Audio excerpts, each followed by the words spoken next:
ಎಲ್ಲರಿಗೂ ವಚನಗಳು ವಿತ್ ಮುಗುಳುನಗೆ ಚಾನಲ್ಗೆ ಆತ್ಮೀಯವಾದ ಸ್ವಾಗತ. ಇಂದಿನ ವಿಡಿಯೋದಲ್ಲಿ ಅಲ್ಲಮ್ಮ ಪ್ರಭುದೇವರು ಬರೆದಿರುವಂತಹ ಒಂದು ಅದ್ಭುತವಾದ ವಚನ ಮತ್ತು ವಚನದ ಭಾವಾರ್ಥವನ್ನು ತಿಳಿಯೋಣ ಬನ್ನಿ ಸ್ನೇಹಿತರೆ.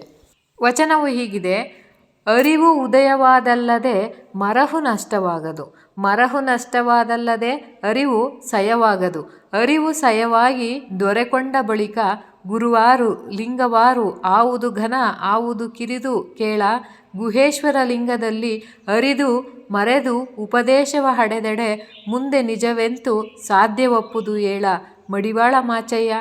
ಅರಿವು ಉದಯವಾದಲ್ಲದೆ ಅಂದರೆ ಅರಿವು ಅಂದರೆ ಏನು? ಪ್ರಜ್ಞೆ, ಒಂದು ಅವೇರ್ನೆಸ್.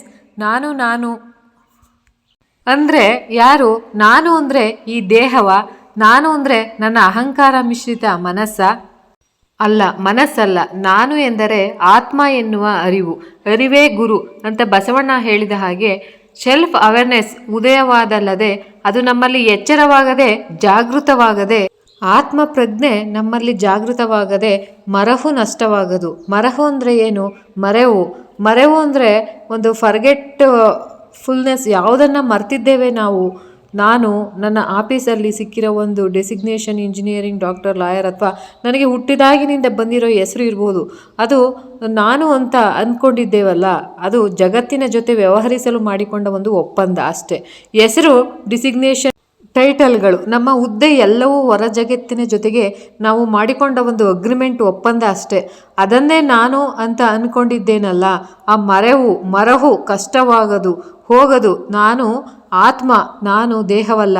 ನಾನು ಆತ್ಮ, ನನ್ನ ಹುದ್ದೆಯಲ್ಲ. ನಾನು ಆತ್ಮ, ನನ್ನ ಹೆಸರಲ್ಲ ಅನ್ನುವ ಅರಿವು ಉದಯವಾದಲ್ಲದೆ ನಾನೇ ದೇಹವಪ್ಪ, ದೇಹದ ಇಂದ್ರಿಯಗಳ ಭೋಗಗಳೇ ನನ್ನ ಜೀವನದ ಒಂದು ಆಪ್ತ ಅನ್ನುವ ಮರೆವು ನಷ್ಟವಾಗದು, ಆ ಅಜ್ಞಾನ ಹೋಗೋದು. ಅಂದರೆ ಒಂದೇ ಸಾಲಿನಲ್ಲಿ ಹೇಳಬೇಕು ಅಂದರೆ, ನಾನು ಆತ್ಮ ಎನ್ನುವ ಅರಿವು ಉದಯವಾಗದೆ ನಾನು ನನ್ನ ದೇಹ, ನಾನು ನನ್ನ ಮನಸ್ಸು ಎನ್ನುವ ಮರೆವು ಹೋಗೋದಿಲ್ಲ. ಆ ಮರೆವು ನಷ್ಟವಾದಲ್ಲದೆ ಅರಿವು ಸಯವಾಗದು ಅಂತ ಅಲ್ಲಮ್ಮ ಪ್ರಭುಗಳು ಹೇಳ್ತಿರೋದು. ಆ ಮರವು ಇದೆಯಲ್ಲ, ನಾನು ದೇಹ ಅಥವಾ ನಾನು ಮನಸ್ಸು, ನನ್ನ ಇಂದ್ರಿಯ ಕಾಮನೆಗಳೇ ನನ್ನ ಜೀವನವನ್ನು ನಿರ್ಧರಿಸುತ್ತವೆ ಅಂತ ಒಂದು ನಷ್ಟವಾದಲ್ಲದೆ, ಅದು ಹೋಗಿದ್ದಿಲ್ಲದೆ, ಆ ಪೊಳ್ಳು ಅಹಂಕಾರ ಅಭ್ಯಾಸ, ನಾನು ಎನ್ನುವ ಒಂದು ಪೊಳ್ಳು ಅಭಾಸ ಹೋಗಿದ್ದಲ್ಲದೆ ಅರಿವು ಸಯವಾಗದು. ಅರಿವು ಅಂದರೆ ಏನು? ಅರಿವು ಅಂದರೆ ಪ್ರಜ್ಞೆ. ಅಂದರೆ ಹಿಂದೆ ಹೇಳಿದ ಹಾಗೆ ಆ ಪ್ರಜ್ಞೆ ಸಯವಾಗದು. ಸಯ ಅಂದರೆ ಸರಿ ಹೋಗೋದು. ಪ್ರಜ್ಞೆ ನಾನು ಯಾರು ಅಲ್ಲ ಅಂತ ತಿಳ್ಕೊಂಡಾಗ ಮಾತ್ರ ನಾನು ಯಾರು ಅನ್ನುವ ಪ್ರಜ್ಞೆ ಸರಿಯಾಗುತ್ತೆ. ಅರಿವು ಸಯವಾಗಿ ದೊರೆಕೊಂಡ ಬಳಿಕ, ಇದು ಅದ್ಭುತವಾದ ಸಾಲು ನೋಡಿ. ಅರಿವು ಸರಿಯಾಗಿ ಸಿಕ್ಕಿದ ಬಳಿಕ, ಅರಿವು ನಾನು ಆತ್ಮ ಎನ್ನುವ ಒಂದು ಅರಿವು ಆದಮೇಲೆ, ಜ್ಞಾನೋದಯ ಆದಮೇಲೆ, ಒಂದು ಬಾರಿ ಆ ಪಾರಮಾರ್ಥಿಕ ಅನುಭವ ಆದಾಗ ನಮ್ಮ ಆತ್ಮ ಒಂದು ರೀತಿಯ ಪರಿವರ್ತನೆಯನ್ನು ಹೊಂದುತ್ತೆ. ಆ ಅಂತರಂಗ ಟ್ರಾನ್ಸ್ಫಾರ್ಮ್ ಆಗುತ್ತೆ. ನಾನು ಮತ್ತೆ ಜಗತ್ತು ಬೇರೆ ಎನ್ನುವ ಒಂದು ಬಿರುಕು ಕಂದಕ ಮುಚ್ಚಿ ನಾನೇ ಜಗತ್ತು ಅನ್ನುವ ಒಂದು ಅದ್ವೈತದ ಅನುಭವ ಆಗುತ್ತಲ್ಲ, ಆ ಒಂದು ಅನುಭವದಲ್ಲಿ ಗುರುವಾರು ಲಿಂಗವಾರು ಆವುದು ಘನ ಆವುದು ಕಿರಿದು ಹೇಳ, ಯಾರು ದೊಡ್ಡವರು ಯಾರು ಚಿಕ್ಕವರು, ಯಾರು ಗುರು ಯಾರು ಶಿಷ್ಯ, ಯಾರು ತಂದೆ ಯಾರು ತಾಯಿ, ಯಾರು ಗೆಳೆಯರು ಯಾರು ಶತ್ರು, ಎಲ್ಲವೂ ಅಳಿದು ಹೋಗಿರುತ್ತೆ. ಆ ಅದ್ವೈತದ ಅನುಭವದಲ್ಲಿ ಯಾವುದು ಘನ ಯಾವುದು ದೊಡ್ಡದು.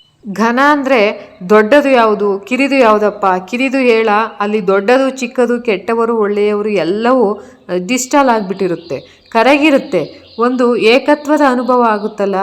ಗುಹೇಶ್ವರ ಲಿಂಗದಲ್ಲಿ ಅರಿದು ಮರೆದು ಉಪದೇಶವ ಹಡೆದೆಡೆ ಅದನ್ನೆಲ್ಲವನ್ನು ಬಿಟ್ಟು ನಾವು ಎನ್ನುವ ಒಂದು ಶ್ರೇಷ್ಠ ಅಂತಹ ಒಂದು ಸತ್ವವನ್ನು ಮರೆತು ಇನ್ನೇನೇ ಮಾತಾಡಿದರೂ ಮುಂದೆ ನಿಜವೆಂದು ಸಾಧ್ಯವಾಗದಪ್ಪ. ಯಾವತ್ತೂ ನಾವು ಜಗತ್ತು ಸತ್ಯವನ್ನು ಕಂಡುಕೊಳ್ಳೋಕೆ ಸಾಧ್ಯವಿಲ್ಲ.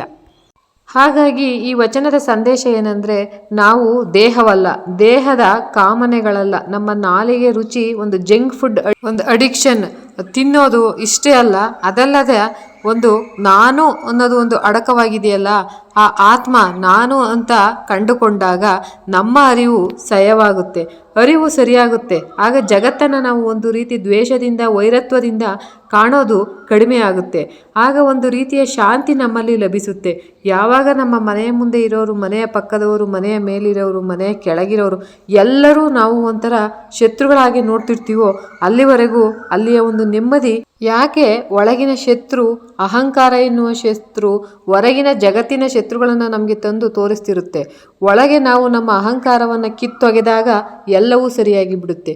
ಕೆಟ್ಟವರು ಇದ್ದಾರಲ್ಲಪ್ಪ, ಏನು ಮಾಡೋದು, ಇದ್ದಾರೆ, ಆದರೆ ಅವ್ರನ್ನ ನಿಭಾಯಿಸುವ ಒಂದು ಸ್ಪಷ್ಟ ಚಿಂತನೆ ನಮಗೆ ಆಗ ಗೋಚರವಾಗುತ್ತೆ. ಯಾಕೆ ಸ್ಪಷ್ಟ ಚಿಂತನೆ ಬರಬೇಕಂದ್ರೆ ಅಹಂಕಾರ ಇರಬಾರ್ದು. ಅಹಂಕಾರ ಇಲ್ಲದ ವ್ಯಕ್ತಿ ಸ್ಪಷ್ಟ ಚಿಂತನೆಯನ್ನು ಮಾಡೋಕ್ಕೆ ಸಾಧ್ಯ. ಆಗ ನಾನು ದೇಹ, ನಾನು ಮನಸ್ಸು ಎನ್ನುವ ಮರೆವು ಹೋಗಿ ಜೀವನ ಸರಾಗವಾಗುತ್ತೆ, ಸುಲಲಿತವಾಗುತ್ತೆ ಅಂತ ಹೇಳ್ತಾ ಇವತ್ತಿನ ವಿಡಿಯೋನ ಮುಗಿಸ್ತಾ ಇದ್ದೀನಿ. ಮತ್ತೆ ಮುಂದಿನ ವಿಡಿಯೋದಲ್ಲಿ ಅತ್ಯುತ್ತಮವಾದ ವಚನ ಮತ್ತು ಭಾವಾರ್ಥದೊಂದಿಗೆ ಬರಿವೆ. ಎಲ್ಲರಿಗೂ ಕೂಡ ಶರಣಾರ್ಥಿಗಳು.